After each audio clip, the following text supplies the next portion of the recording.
तुझ्या स्वागतासाठी ही रांगोळी काढते. मधू, सोनूची तब्येत कशी आहे का? अहो आलात तुम्ही? सोनू बरी आहे. आत्ताच तिचा ताप उतरला आहे.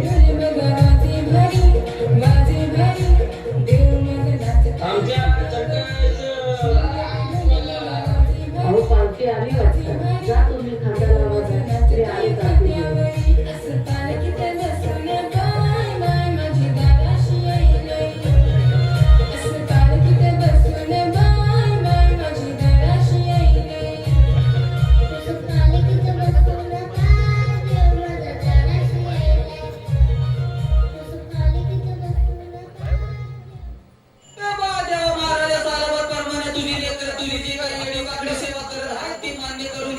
आणि मुंबईपासून परदेशातनं तुझ्या उत्सवाला जी काही लेकरं आलेली आहेत त्यांचा सांभाळ कर.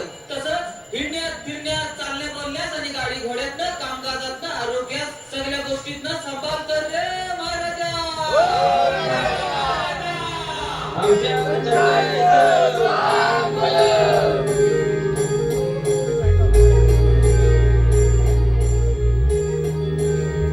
मम्मी, पालखी कशी दिसत होती ग?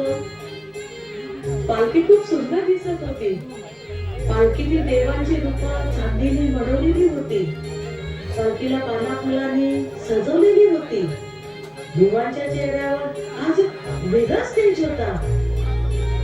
मी पण पालखी खांद्यावर घेऊन नाचली असते ग. देवांची सुंदर रूपे बघितली असती ग. पण मला डोळे बसून पण बघता येत नाही. दीदी, रडू नको दीदी. माझ्याजवळ 2 डोळे आहे. माझा एक डोळा तुला दे. गप्प बस, असं काहीच बोलू नको. आणि तशीच वेळ आली ना तर मी माझे 2 डोळे देईन तुला. माझा जखम जर तर मला त्रास होईलच ना. अरे काळीच पासलटून झटका पण येत नाही. अरे तुम्ही दोघी तर माझे काळीच आहात. अरे गण्या, आता पालखी नाचवणार आहे. तर मग चला सर्वांनी या तिथे. हो दादा, आम्ही आलो.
सोनू, ए सोनू, मी तुला हो पप्पा, मला तुम्ही दिसताय, मला पालखी दिसते, मला सगळं दिसतंय. ही सर्व कृपा माझ्या आईची. म्हणून माझ्या मुलीला दिसायला लागलं. आईने आपला चमत्कार केला आणि सोनूला आपलं दिसायला लागलं. आमच्या चमकायचं.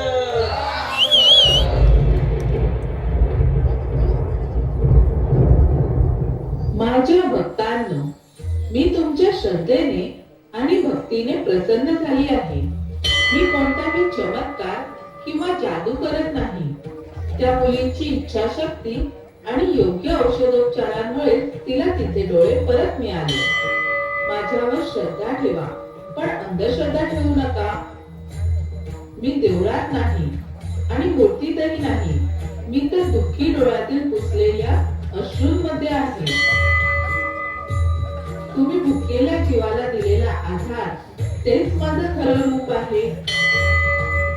दोघांना आधार द्या. मुक्या प्राण्यांवर दया करा. माझी खरी भक्ती आहे.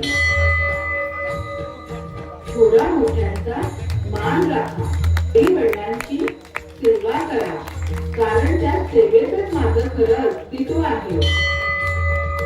एकमेकांशी भांडू नका, मनात राग ठेवू नका, प्रत्येकाशी प्रेमाने वागा. हीच खरी माझ्यासाठी माणुसकी आहे. व्यसनात आयुष्य घालवू नका. व्यसन तुमचं शरीरच नाही, तर तुमची स्वप्नही मारतं. त्यातच जर तुम्ही व्यसनातून स्वतःला सावरता, तर तुम्हीच माझं मंदिर बांधला. आणि लक्षात ठेवा, या सर्व कृतीतून तुम्ही जेव्हा चांगले माणूस बनता, तेव्हा आणि तेव्हाच मी खऱ्या अर्थाने जगते. मी तुमची आई आहे आणि आई आपल्या लेकरांना कधीच दुःखी पाडू शकत नाही. माझा आशीर्वाद सदैव तुमच्या पाठीशी आहे.